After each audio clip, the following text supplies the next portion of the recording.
Hello friends, स्वागत है आपका अपने यूट्यूब चैनल स्टडी 99 तक पर। यदि आप चैनल को फर्स्ट टाइम विजिट कर रहे हैं, चैनल को सब्सक्राइब करें, साथ ही बेल आइकन दबाएं।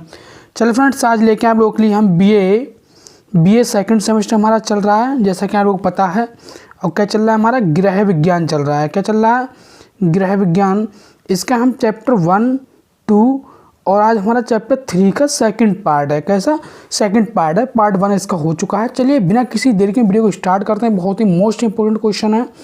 चलिए क्वेश्चन नंबर 1 देखते हैं। निम्नलिखित में कौन सा प्राकृतिक तंतु है? हेम्प, टेरिकोट, नायलॉन या डेनियल? तो इसका जो राइट आंसर होगा वो होगा ऑप्शन नंबर फर्स्ट। इसका राइट आंसर होगा हेम्प। ऑप्शन फर्स्ट इसका राइट आंसर होगा। चलिए आगे बढ़ते हैं। क्वेश्चन नंबर हमारा सेकंड है।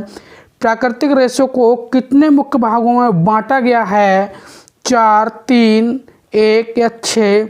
तो प्राकृतिक रेशों को जो मुख्य भागों में बांटा गया है वो 3 में बांटा गया है। चलिए आगे बढ़ते हैं। क्वेश्चन नंबर हमारा 3 रहेगा। लिनन तंतु से प्राप्त होता है क्या? शहतूत से प्राप्त होता है, सनफ्लास्क से प्राप्त होता है, पत्ते से, उपरोक्त सभी से? ऑप्शन नंबर सेकंड इसका राइट आंसर होगा सनफ्लास्क से। चलिए आगे बढ़ते हैं। क्वेश्चन नंबर हमारा 4 रहेगा। कपास के रेशे मुख्यतः बने होते हैं प्रोटीन से, सेल्यूलोज से, केराटिन से या फाइबर से? तो इसका जो राइट आंसर होगा वो होगा ऑप्शन नंबर सेकंड। इसका राइट आंसर होगा सेल्यूलोज से। चलिए आगे बढ़ते हैं। क्वेश्चन नंबर हमारा 5 रहेगा। किस प्रकार के वस्त्र में पसीना सोखने की क्षमता अधिक होती है? जूट, रेयान, सूती या टेरिलॉन? तो पसीना सोखने की जो क्षमता सबसे अधिक पाई जाती है वो आपके सूती कपड़ों में पाई जाती है। ऑप्शन नंबर सेकंड इसका थर्ड इसका राइट आंसर होगा। चलिए आगे बढ़ते हैं। क्वेश्चन नंबर हमारा 6 रहेगा। सूती कपड़े होते हैं गर्म व ठंडे, ऊष्मावान संवाहक, अधिक गर्म या नमी युक्त? तो इसका जो राइट आंसर होगा वो ऑप्शन नंबर सेकंड होगा, ऊष्मा संवाहक। ऑप्शन नंबर सेकंड इसका राइट आंसर होगा। चलिए आगे बढ़ते हैं। क्वेश्चन में हमारा 7 रहेगा। सामान्यतः कलफ किन वस्त्रों में लगाया जाता है? सूती, रेयान, पॉलिस्टर या रेशमी? तो इसका जो राइट आंसर होगा वो आपका ऑप्शन फर्स्ट होगा, सूती वस्त्रों में। चलिए आगे बढ़ते हैं। क्वेश्चन नंबर हमारा 8 रहेगा। विघटित तने के तत्वों को सोखने के पश्चात हाथ व मशीन से तोड़कर बनाए गए छोटे टुकड़ों को कहते हैं क्या बोलते हैं? चिप्स बोलते हैं, स्टेपल बोलते हैं। सही है, स्टेपल बोलते हैं। यहाँ पर तीसरा ऑप्शन यहाँ पर टो था, ना कि को। क्या था? टो था। यह उपरोक्त तो सभी। तो इसका जो राइट आंसर होगा वो आप ऑप्शन फर्स्ट होगा, चिप्स। चलिए आगे बढ़ते हैं। क्वेश्चन नंबर हमारा 9 रहेगा। क्वेश्चन हमारा 9 रहेगा। यूनानी लोग किसको सिंधु घाटी में उत्पन्न होने का कारण सिंडन कहते थे? तो इसका जो राइट आंसर होगा वो आपका नायलॉन को, कपास को या जूट को? और चौथा जो ऑप्शन होगा वो आपका हेम्प होगा। क्या होगा? हेम्प को। तो इसका जो राइट आंसर होगा वो आपका ऑप्शन नंबर सेकंड होगा, कपास को। चलिए आगे बढ़ते हैं। क्वेश्चन में हमारा 10 रहेगा। कपास के पौधे का बॉटनिकल नाम क्या है? तो इसका जो राइट आंसर होगा वो आपका ऑप्शन नंबर सेकंड होगा, ऑप्शन सेकंड होगा, गोसिपियम। क्वेश्चन नंबर 11 है। लंबाई में देखने पर कपास का तंतु किस समान दिखाई देता है? किसी रॉड के समान, वाल के समान, रिबन या इनमें से कोई नहीं? ऑप्शन नंबर इसका चौथा ऑप्शन क्या है? इसका इनमें से कोई इसका चौथा ऑप्शन है। जैसा ये कौन सा चौथा ऑप्शन है? तो इसका जो राइट आंसर होगा वो आपका होगा ऑप्शन नंबर थर्ड। इसका राइट आंसर होगा रिबन। इसका राइट आंसर होगा। क्वेश्चन नंबर 12 है। कपास के तंतु में प्राकृतिक घुमाव पाए जाते हैं जिन्हें कहते हैं क्या? क्रिम्प बोलते हैं, ट्विस्ट बोलते हैं या आपका कन्वोल्यूशन बोलते हैं, कर्ल बोलते हैं? तो इसका जो राइट आंसर होगा वो ऑप्शन नंबर थर्ड इसका राइट आंसर होगा। चलिए आगे बढ़ते हैं। क्वेश्चन नंबर हमारा 13 रहेगा।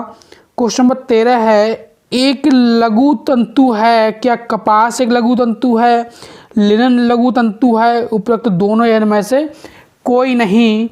तो जो है आपके कपास और लिनन दोनों ही आपके एक लघु तंतु हैं। तो इसका जो राइट आंसर होगा वो ऑप्शन नंबर थर्ड इसका राइट आंसर होगा। चलिए आगे बढ़ते हैं। क्वेश्चन नंबर हमारा 14 रहेगा। उच्च गुणवत्ता के वस्त्र बनाने के लिए भी की जाती है क्या?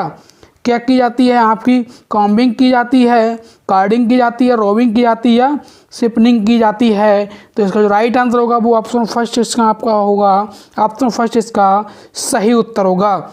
चलिए आगे बढ़ते हैं। क्वेश्चन में हमारा 15 रहेगा, ऊन की प्रोटीन में होता है क्या, गंधक होता है, हाइड्रोजन होता है, कैल्शियम होता है या आपका सोडियम होता है। चौथा ऑप्शन क्या आपका सोडियम होगा। तो ऊन की प्रोटीन में क्या पाया जाता है आपका, ऑप्शन फर्स्ट आपका होगा गंधक। क्या होगा, गंधक। चलिए आगे बढ़ते हैं। क्वेश्चन नंबर हमारा 16 रहेगा, प्राकृतिक तंतुओं में इकलौता फिलामेंट तंतु है रेशम, कपास, जूट या नायलॉन। तो इसका जो राइट आंसर होगा वो आपका ऑप्शन नंबर फर्स्ट इसका राइट आंसर होगा रेशम। चलिए आगे बढ़ते हैं। क्वेश्चन नंबर हमारा 17 रहेगा, रेशम का कीड़ा किस पेड़ की पत्तियों पर अंडे देता है। तो इसका जो राइट आंसर होगा वो आपका सहतूत होगा, क्योंकि रेशम का जो कीड़ा होता है वो सिर्फ सहतूत के पेड़ की पत्तियों पे ही अंडे देता है। चलिए आगे बढ़ते हैं। क्वेश्चन नंबर हमारा 18 रहेगा, ऊन को किस अवस्था में निगर्षण किया जाता है। तो इसका जो ऑप्शन होगा वो कच्ची होगा, तंतु होगा, वस्त्र होगा या सभी होगा। राइट आंसर होगा वो आपका कच्ची होगा, ऑप्शन फर्स्ट इसका राइट आंसर होगा। चलिए आगे बढ़ते हैं। क्वेश्चन नंबर हमारा 19 है, रेशम के कीड़े की लंबाई होती है क्या 3 इंच होती है, 6 इंच होती है, 2 इंच होती है या 1 इंच होती है। तो रेशम के कीड़े की जो लंबाई होती है वो आपकी 6 इंच होती है, ऑप्शन नंबर सेकंड इसका सही उत्तर होगा। चलिए आगे बढ़ते हैं। क्वेश्चन नंबर हमारा 20 रहेगा, मेडुला प्राप्त होता है ऊनी रेशे में, पॉलिएस्टर रेशे में, नायलॉन में। ये इसका चौथा ऑप्शन है वो आपका इनमें से कोई नहीं।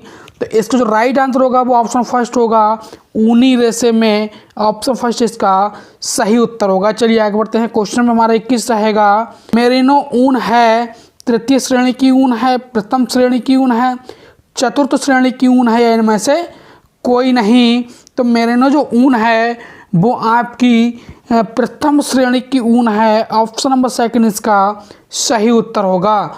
तो यहाँ पर क्या होगा, क्वेश्चन में हम 22 देखते हैं, सूत काटते समय पुनः छोटे छोटे रेशों का अलग करने की प्रक्रिया को कहते हैं धुनाई बोलते हैं, कंघी करना बोलते हैं, खेलना या बुनाई बोलते हैं। तो इसका सही उत्तर होगा वो होगा ऑप्शन नंबर थर्ड इसका राइट आंसर होगा खेलना, ऑप्शन नंबर थर्ड इसका सही उत्तर होगा।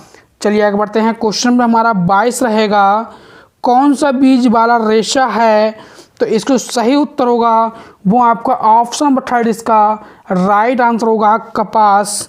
चलिए आगे बढ़ते हैं। क्वेश्चन में हमारा 24 है, कौन सा वनस्पति तंतु रेशा है। तो इसको सही उत्तर होगा वो आपको ऑप्शन नंबर थर्ड इसका राइट आंसर होगा डेक्रान। चलिए क्वेश्चन नंबर 25 देखते हैं, डेनियर में माप की जाती है रेशे की चमक की, रेशे की मेहनता की, रेशे की मोटाई की, उपरोक्त में से कोई नहीं। तो इसका जो राइट आंसर होगा वो आपका ऑप्शन नंबर सेकंड होगा रेशे की मेहनता, ऑप्शन नंबर सेकंड इसका राइट आंसर होगा। चलिए आगे बढ़ते हैं। क्वेश्चन में हमारा 26 रहेगा, ऊन वस्त्रों की परिसज्जा में खींचने की क्रिया को क्या कहते हैं। क्या हम इसे कोबनिंग बोलते हैं, साइनिंग बोलते हैं, ग्लेजिंग बोलते हैं, इनमें से कोई नहीं। तो इसका जो राइट आंसर होगा वो होगा ऑप्शन नंबर सेकंड इसका राइट आंसर होगा शाइनिंग। चलिए बढ़ते हैं। क्वेश्चन में हमारा 27 है, टैगलॉक ऊन है क्या उच्च श्रेणी की ऊन है, मध्यम श्रेणी की ऊन है, निम्न श्रेणी की ऊन है या मजबूत ऊन है।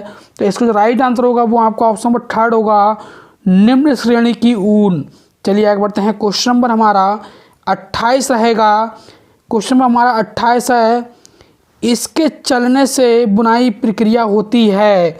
इसके चलने से बुनाई प्रक्रिया होती है किसके, ताना धागा, बाना धागा, ताने और बाने दोनों उपरोक्त में से कोई नहीं। तो इसका जो राइट आंसर होगा वो आपका होगा ताने और बाने दोनों से।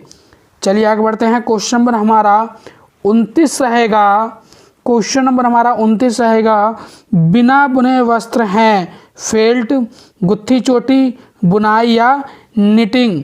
तो इसका जो राइट आंसर होगा वो आपका ऑप्शन फर्स्ट इसका राइट आंसर होगा फेल्ट। चलिए आगे बढ़ते हैं और लास्ट क्वेश्चन हम देखते हैं, ताप व दबाव से वस्त्र बनाना कहलाता है, फेल्टिंग बोलता है, वीविंग बोलते हैं, नेपिंग बोलते हैं, पेंटिंग बोलते हैं। तो इसका जो राइट आंसर होगा वो ऑप्शन नंबर फर्स्ट इसका राइट आंसर होगा, फेल्टिंग। चलिए फ्रेंड्स, यदि वीडियो आपको पसंद आई तो वीडियो को लाइक करें, कमेंट करें, शेयर करें। जय हिंद दोस्तों, वंदे मातरम।